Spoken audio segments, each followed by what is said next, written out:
नमस्कार. स्मार्ट मराठी सुगरण या यूट्यूब चॅनलमध्ये सर्वांचे मनापासून स्वागत. आज आपण जेवणाच्या ताटासोबत तोंडी लावण्यासाठी चटपटीत अशी मिठातली मिरची अगदी 5च मिनिटात तयार होणारी रेसिपी कशी बनवायची ते आजच्या व्हिडिओमध्ये पाहूया. जेवणासोबत तोंडी लावण्यासाठी आपण आता चटपटीत अशी मिरची बनवणार आहोत. त्याच्यासाठी पहा, फक्त 3च साहित्य आपल्याला वापरायचे आणि अगदी टेस्टी अशी मिरची आपल्याला बनवायची. तर त्याच्यासाठी पहा, 1 चमचा मी असं छोटा आमचूर पावडर घेतलेली आहे. आमचूर पावडर जर तुमच्याकडे नसेल तर मग अर्ध लिंबू वापरायचं, लिंबाचा रस पिळायचा, म्हणजे चटपटीत अशी आंबट चव येते. आणि 2 चमचे असं शेंगदाण्याचं कूट घेतलेलं आहे. हे भाजलेलं किंवा कच्च्या शेंगदाण्याचं दोन्हीही चालतं. आणि चवीपुरतं मीठ आणि मिरची भाजण्यासाठी आपल्याला लागणार आहे तेल. तर सगळ्याच्या सुरुवातीला आता ही मिरची अख्खी आहे ना, आपल्याला अशीच नाही ठेवायची.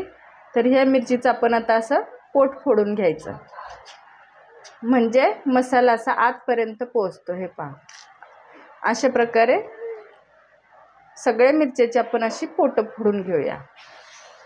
आणि तुमच्या आवडीवर तुम्हाला जर तिखट मिरच्या वापरायच्या असतील तर तिखट वापरायच्या. ह्या मी कमी तिखट मिरच्या घेतलेल्या आहेत. तर हे पहा, सगळ्या मिरच्या मी अशा पोट फोडून घेतलेल्या आहेत. हे पहा, तवा तापलेला आहे. तर त्याच्यावर आता आपल्याला ही मिरची घालायची. आणि मिरची सुरुवातीला तेल न घालताच अशी थोडीशी भाजायची.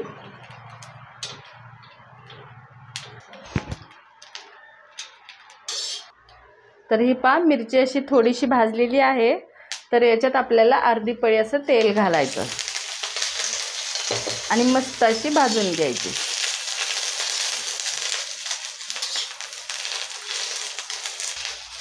अशी मस्त उलटण्याच्या साहाय्यानं दाबून दाबून अशी भाजायची. ही भाजलेली आहे बऱ्यापैकी. तर याच्यात आता आपल्याला मीठ घालायचं, म्हणजे जो तिखटपणा आहे तो पण मिरचीचा कमी होऊन जातो. आणि मीठ घातल्यानंतरही आपल्याला चांगली अशी भाजून घ्यायची. हे पहा, मस्त मिरची अशी तळलेली आहे. तर याच्यात आपल्याला आमचूर पावडर घालायची आणि आमचूर पावडरही अशी थोडीशी फ्राय करायची. गॅस एकदम मंद करायचा, नाहीतर बंद केला तरीही चालतो. आमचूर पावडरही मिक्स झालेली आहे. तर आता हा शेंगदाण्याचा कूट घालायचा आणि आता मी गॅस बंद केलेला आहे.